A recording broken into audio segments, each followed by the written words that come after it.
Welcome back. My name is Andy Radford, your host for Edge's Thursday Reports, coming to you from the Edge's UK studio.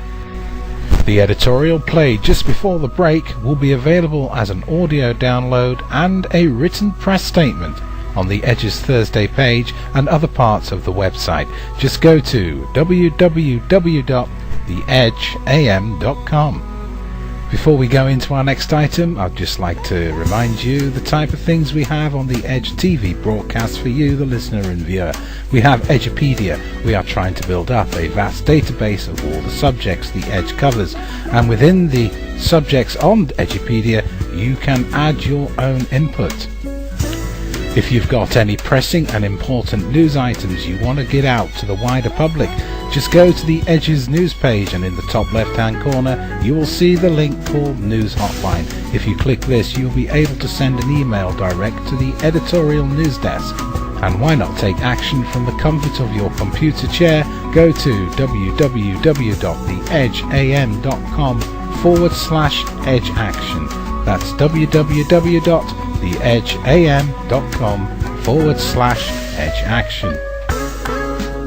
Clinical and municipal waste incineration is hailed as the answer to the West's major waste problem. But incineration causes a vast array of health effects and pollution. In fact, dioxin, mercury and a host of other pollutants and heavy metals come out of the top of an incinerator stack. Even a so-called state-of-the-art incinerator still produces dioxin, and it also gives us heavy metals from the top of its stacks. Here is Dr. Paul Connett. Arguments against incinerators. They generate a toxic ash which is poorly handled in the United States. They generate toxic air emissions which are poorly monitored in the United States. They are extremely expensive and a poor investment for our children. They are very unpopular with the public and pushed into communities often undemocratically. And incineration is simply not sustainable. And there are better alternatives which are.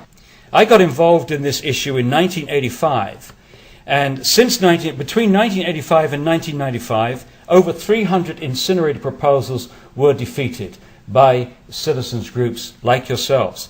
In those days, California wanted to build 35 incinerators, they only got 3. New Jersey wanted 22, they only got 5.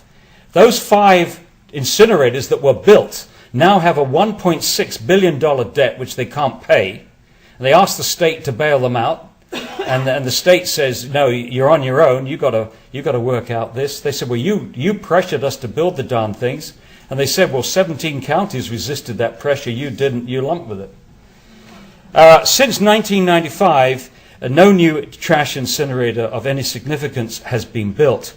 And it isn't just environmental reasons, it's economics. They're an economic disaster. And unfortunately, the huge economic costs are hidden from the public. The public do not find out how much they're paying for these darn things until it's too late. I'll give you an example. Ramsey County. I believe, if I haven't been misinformed, Ramsey County had a subsidy of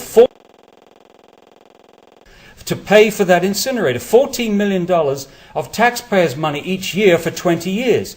Well, 20 times 14 is $280 million going into destroying resources and wasting energy and wasting time fighting global warming. You could have had in Ramsey County with $280 million investment.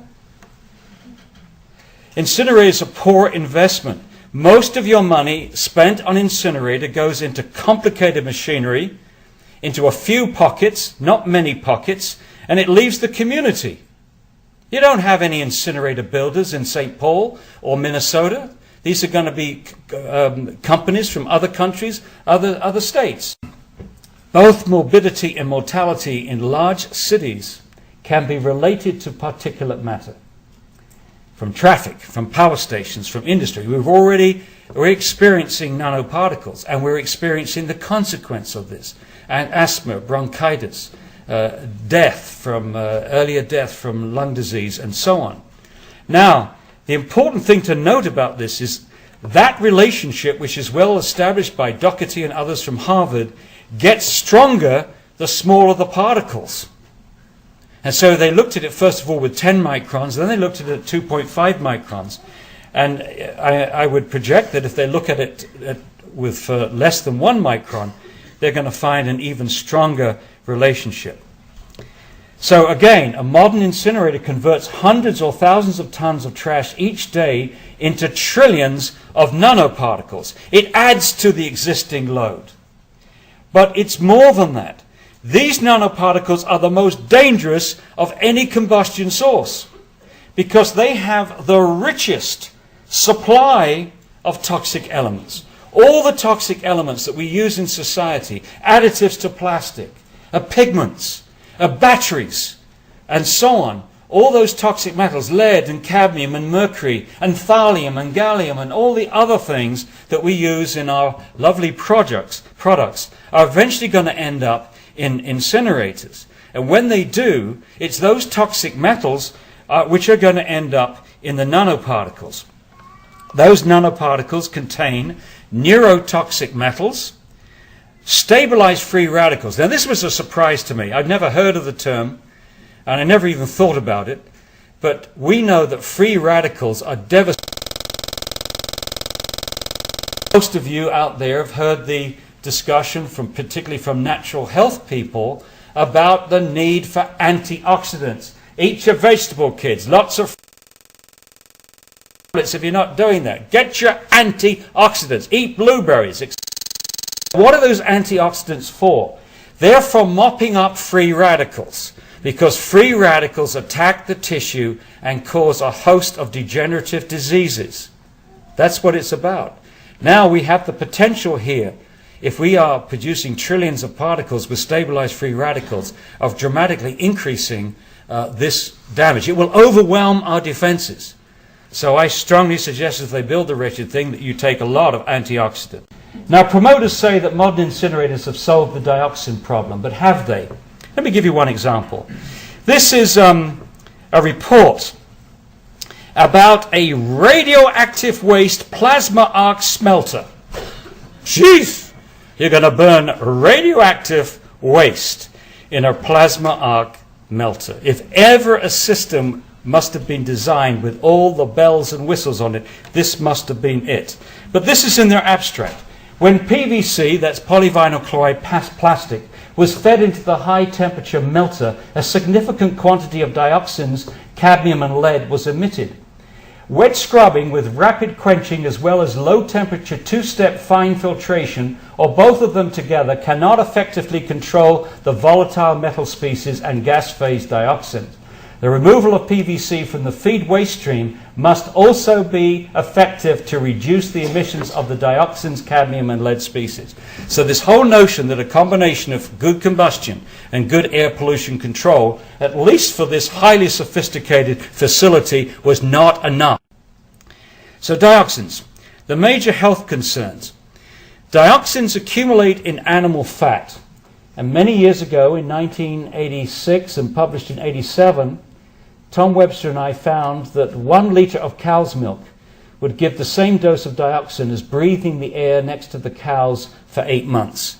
Now this was very important in those days because the focus of attention on incineration and impacts was local. You know, you had to worry about breathing the stuff. Well, what this said is that it's not necessarily local. You don't have to live near the incinerator, you just have to eat the food that's produced near the incinerator.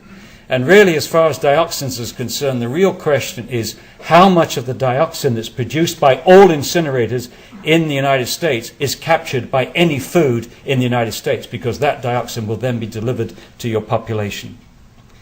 In one day, a grazing cow puts as much dioxin into its body as a human being would get in 14 years of breathing. 14 years of breathing.